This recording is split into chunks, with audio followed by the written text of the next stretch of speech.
Kasi kayo yung tinuturo na tumanggap? Mga ipokrito talaga itong mga tao na ito. Grabe yung pagka-ipokrito. Ngayon ako ay lumalabas dito dahil obligasyon po natin na kahit ano ang kulay natin. Guys, sa totoo lang po, wala namang sumusuporta sa akin. Although makikita nyo ngayon, naka-align ko yung mga Sara Duterte. Kasi kami lang naman ang lumalaban. Kasi yung mga makakaliwa, mga pink, mga dilawan, tumanggapin pala ng pera, walang iya! Dahil sa ex-marine yan na naibulgar nila. Kunyari pa silang lumalaban sa katotohanan ha. Yung pala, tumatanggap din pala sila ng pera. Yung mga makabayan black na yan, sigurado yan eh.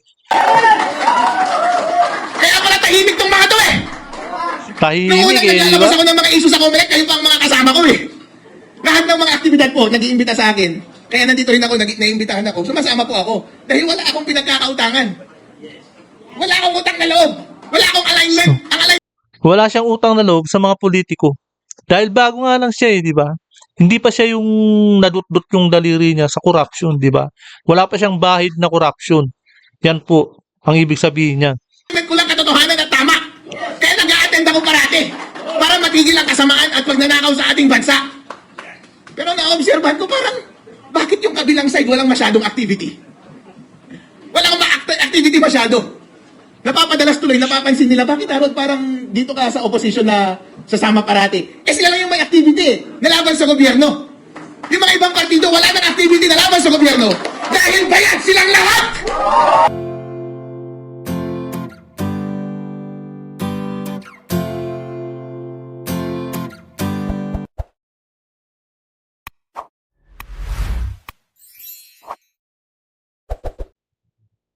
Ayan, mga kababayan at mga kapatspres. Ngayon, si Vice Mayor Harold Respicio ay naglabas na naman ng kanyang opinyon at saloobin kaugnay sa mga kurakutan at sa mga 18 ex-Marines na lumabas at ang kanilang mga hinaing ay kanilang inilabas diyan sa aktibidad nila sa pagpupulong. Kaya itong gobyerno, akala ng gobyernong ito ay titigil ang 18 ex-Marine or mapapatahimik nila ang 18 ex-Marine sa pamamagitan ng pagsasampa ng kaso nila. Diyan sila nagkakamali. Diba? Diyan sila nagkakamali dahil idinadaan pa nila ngayon sa impeachment ni Vice President Inday Sara na isa na namang palusot nila para ma-divert ang atensyon ng taong bayan. Nagkakamali na naman sila. Diba? Kumbaga, takot sila ngayon sa sarili nilang anino eh. Or sa sarili nilang multo na sila rin ang may kagagawan. Kagaya nito, tingnan ninyo, yung nasa hulog na pa ba ang sinasabi nito? Kagaya nito, di ba? Ayan, no? Nakikita ninyo? Kagaya niyan. Ang problema, walang lumilipad na eroplano sa kalagitnaan ng giyera sa Iran at sa Dubai, di ba? So, kaya sa gitnang silangan. Imagine, dapat ang sinabi niya, sa ngayon, ang problema, walang makakalipad na eroplano dahil baka targetin sa giyera. Di ba? Hindi yung, ang problema, walang lumilipad na eroplano. Grabe naman. Kaya tingnan nyo, kung nasa hulog pa ang sinasabi nitong taong ito. Kaya ito, no, tingnan po pa, kumbaga balik po tayo. Yung pag-amin niya, no, ni Boying Rimulya, na kausap niya yung mga ICC sa meeting, yun. Pwede rin mag-ebidensya yun na sa pag-amin para sa mga mata ng taong bayan. Di ba? At etong si Trillanes na walang ibang ginawa ay magbida-bida para lang makabalik sa politika at mahalal uli siya. Baka nagbabaka sakali, di ba? Yan ang talagang goal niya. Kumbaga, optics exposure ang tawag diyan. Kumbaga, ini-expose niya lagi ang sarili niya. Pustahan tayo. Tatakbo pa yan para sa kanyang interes. Diba? Pansariling interes lang talaga. Kaya tama na ang palusot ng gobyernong ito.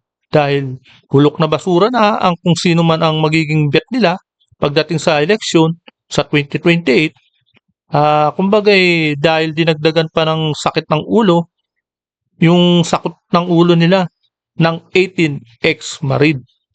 Kaya eto no, makikita nyo po itong nasa picture ay isang congresswoman na inamin niya na tumanggap siya ng maleta.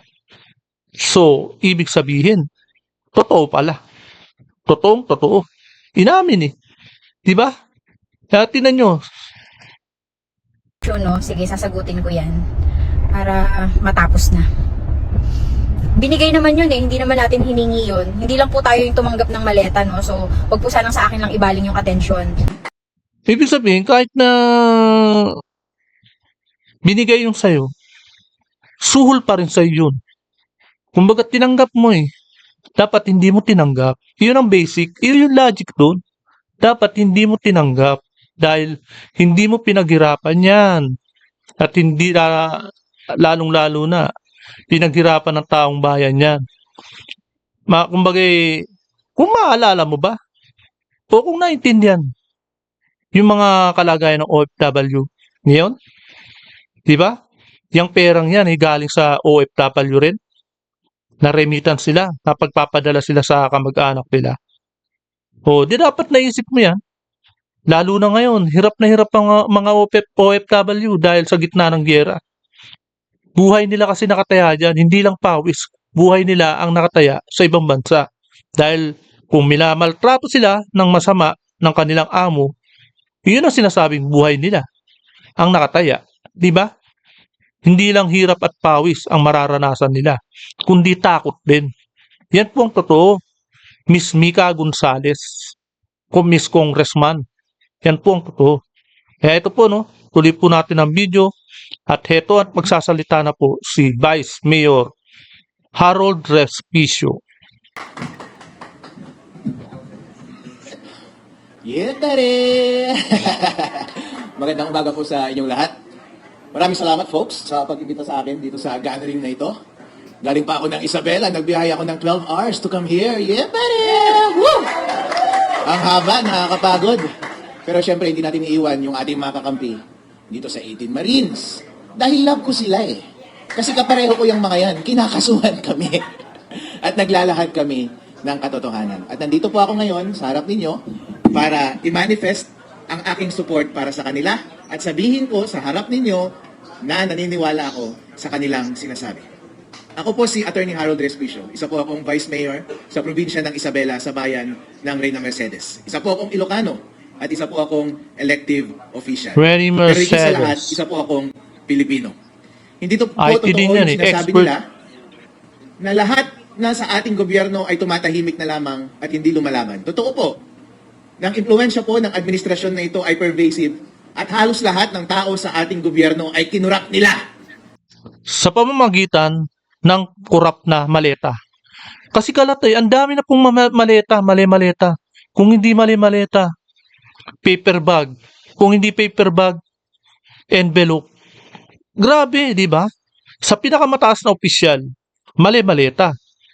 Nasa level ng kongreso, senador, gabinete. Pero yung mga pipitsugin, siguro, yung mga nasa baba, puro envelope. Kaya wag po natin kalilimutan dito, no? Si Saldico ay may pananagutan pa rin talaga sa taong bayan. Pero makakatulong ang kanyang statement para maiswalat ang mga kakutsaba niya at mga iba pang mga mastermind na kasabwat dito. Pati sa aming bayan, kinurap nila. Sila po ay napakalaking scam. Bago po ako pumasok sa Grabe, gobyerno, first time ko sindikato maging scam. public servant, maging public official this time. Ngayong 2025, before that, nasa private practice ako at nasa private industries lang ako. Pero pagpasok ko dito sa gobyerno, nakita ko po ang laking scam. Bilang abogado, nakita ko yung mga pinakamalaking scam. Pero ang pinakamalaking scam sa buong Pilipinas ay ang ating gobyerno. At lahat sila ay sama-sama. At iisa ang ulo. At ang biktima ay ang buong taong bayan. Tayo ang nagbabayad ng buwis. Binibigay Matagal natin na ang talaga. lahat ng pera sa kanila. para lamang sila ay maghati-hati at magpakasarap. At ma-ensure nila na habang buhay na sila ay nasa kapangyarihan. At yung taong bayan, mga 20 years to 40 years bago makaahon ng bansang Pilipinas. Ibig sabihin, madadatnan pa ng mga kabataan ngayon at yung mga elementary na batang-bata pa ngayon ang kahirapan pagdating nila ng kabataan nila o kaya pag nagkapamilya na sila. Grabe no, kasi 18.3 trillion. Hindi po biro 'yan.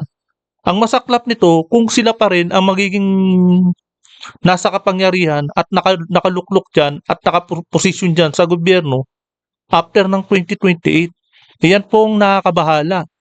Ibig sabihin, dediretso pa rin at bubulubulusok pa rin. Sila pa rin ang mangunguna at yayaman ng yayaman. Grabe, no? Yan po ay totoo. Inuuna nila yan sa panahon ng eleksyon. Dayaan Nag-participate po talaga. ako sa eleksyon at yung expertise ko sa pag-audit ng information. Oo nga pala, naalala pa natin to si Harold Respicio. Marami siyang nakitaan eh. Yung version eh. Alam niyo yung version ng ang software. Pinalitan ng hindi siya hindi siya qualified. Hindi siya audited.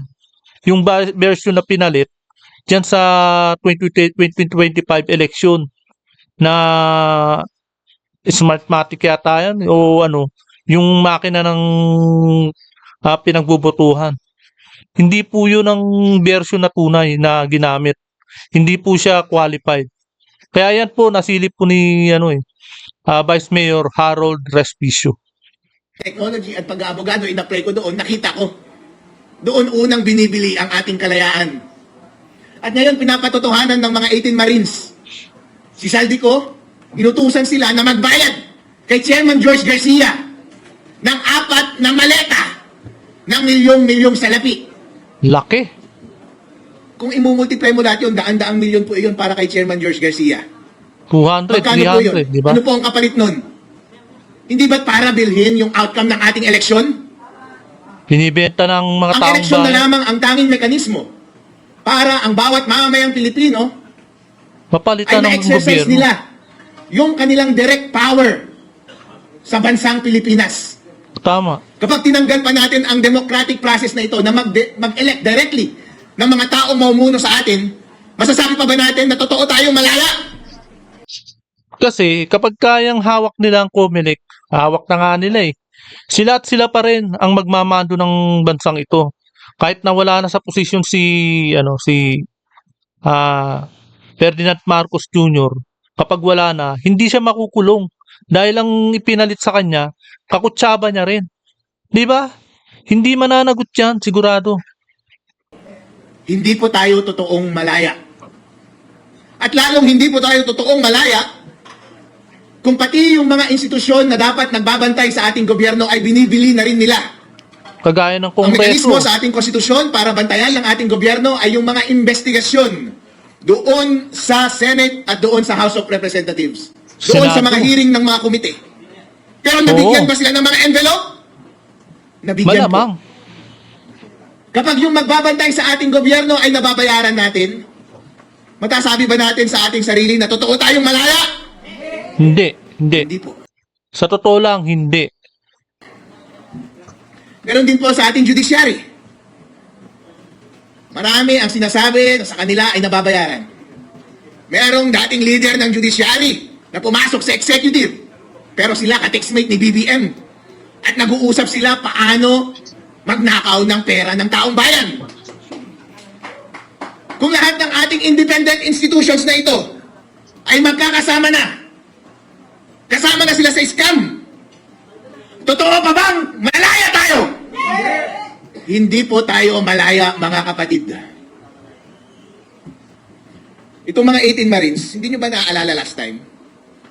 Noong ginagawa nilang scapegoat si Zaldico, di ba sinasabi nila na, "Uy, si Zaldico, bakit 18 Marines ang iyong mga bodyguard? Ang dami-dami, 18 Marines." No, ibig sabihin, totoong 18 Marines sila na kay Saldico. Di ba? Siyempre, Kapag ka naniniwala silang iyan yung bodyguard ni Saldico, edi tama lahat ng mga isiniwalat ng mga 18 Marines, dapat maniwala rin sila ron. Di ba ibig sabihin, binibigyan nyo ng credibility yung 18 Marines na yun, the fact na meron siyang hawak na 18 Marines. Oo, di ba dapat Pero maniwala nung rin lumabas sila? yung mga 18 Marines, at sinabi nilang totoo na kami ang nagde-deliver in behalf of Zaldico, laban! Papunta yung pera dito kay Romualdez at mga congressman, senador, Comelec, Ila Trillanes. Ngayon, ayaw nyo na silang paniwalaan? Ano ba talaga mga Maluktot. bossing? Niloloko lang yung taong bayan, kaya ganyan. Kapag against na sa inyo yung narrative, noong bumaliktad na sa inyo yung narrative, biglang ayaw nyo na silang paniwalaan.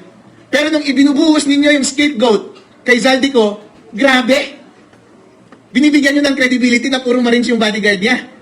Pero ngayong nagsalita na sila, automatic ayaw nyo na silang paniwalaan? Kasi kayo yung tinuturo na tumanggap? Mga ipokrito talaga itong mga tao na ito. Grabe yung pagka-ipokrito. Ngayon ako ay lumalabas dito dahil obligasyon po natin na kahit ano ang kulay natin. Dahil sa totoo lang po, wala namang sumusuporta sa akin. Although makikita nyo ngayon, naka-align ko yung mga Sara Duterte. Kasi kami lang naman ang lumalaban.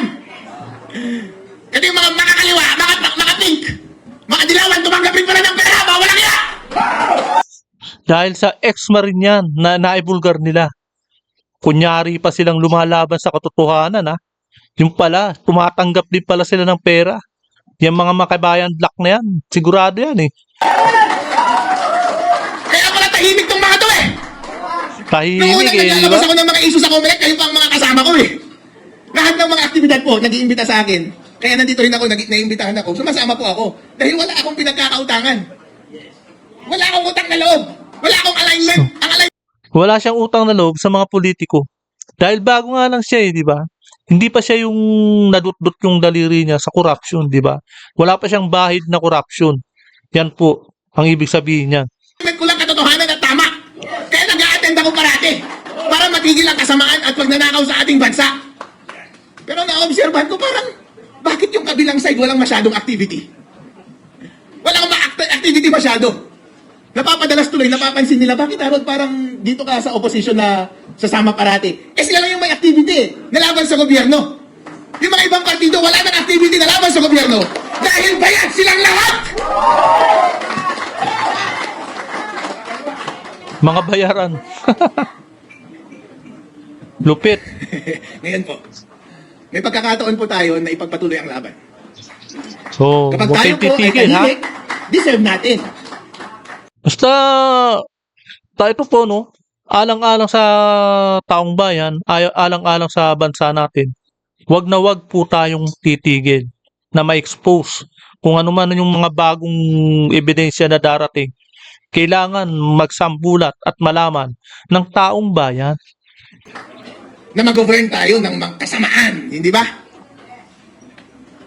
At ganun din actually kapag refuse natin na mamuno, deserve natin na mag-govern tayo ng mga mas bobo, ng mga kurap, at magnanakaw sa ating bansa. Kaya mahalaga na tayo ay magsalita, na mag-participate at i-take up natin yung responsibility na pamunuan ng tama ang ating bansa. Kaya tama yung ginawa ni Sarah eh, nung mag-announce siya as president. Tama. Kasi siya na lang yung boses. Kasi nung mag-announce si Inday Sara, ang ating vice-presidente, ay nabuhayan ng loob ang mga taong bayan. Lalo na yung mga talagang nagtitiwala kay Inday Sara. Kasi siya lang naman talagang matapang eh, di ba? Etong mga senador na to, kunyari, tatakbong presidente na galing pagka-senador, wag na po tayong maniwala dyan.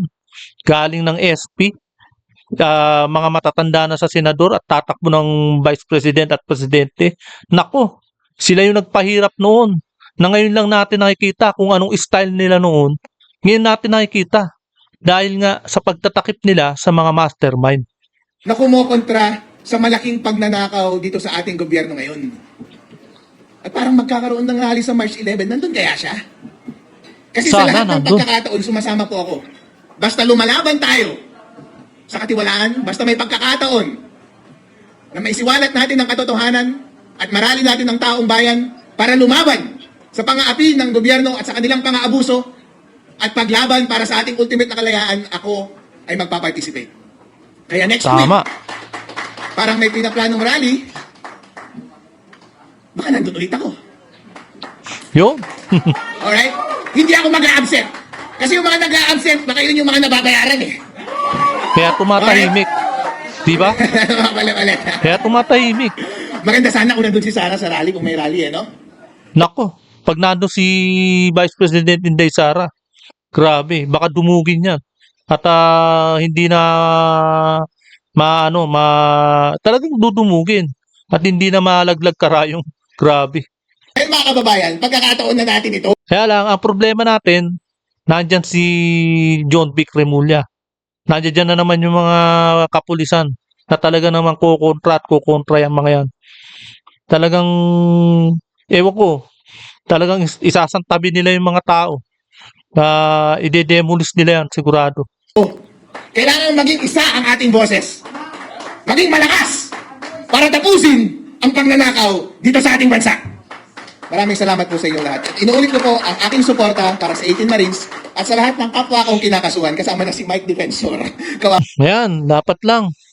Kaya full support lang sa ex-18 Marines at full support kay dating Congressman Mike Defensor. At ito, wala rin naman tigil na pagsusuporta si Vice Mayor Harold Respicio. Diba? Ako naman itong mga ito. Nagbibigay support lang. At saka si General Potis, may kaso na rin. Wala kayo, malapit tayo magkakaso mga idol. Ayos, tuwang-tuwa pa. Alright, pero wag po tayong bumitaw. Sama-sama po tayo na laban sa kasamaan sa ating bansa. At makakamit din natin ang kalayaan. Huwag lang tayong bibitaw. Maraming salamat. At huwag Yan po. tumanggap ng maleta, please! Huwag mong kabayan. Future Vice President Harold Respicio. Isa sa Yan po hinahangaan yung natin. tulong nila. Batang politiko pero hindi natin nakikita yung pagiging traditional sa kanya. Although lahat ng kamag-anak niya sa Isabela, politiko. At si Attorney Harold, makikita mo yan. Sa lahat ng mga lumalaban, sumasama siya. Tahimik sa isang lugar lang siya, nag-oobserba. Pero pag nagsalita na yan, talagang may laman.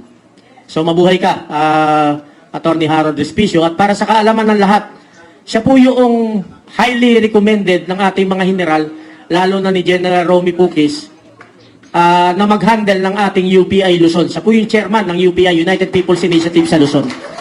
So yun. Ayan po, no? Napakinggan po natin at narinig. At syempre, napanood po natin ang matikas na pagsasalita at pagpapahayag ni Vice Mayor Harold Respicio. Kaya hanggang dito na lamang po. At kung hindi ka pa nakakapag-subscribe, please subscribe my channel para lagi kang updated sa bawat upload ko. Maraming salamat po.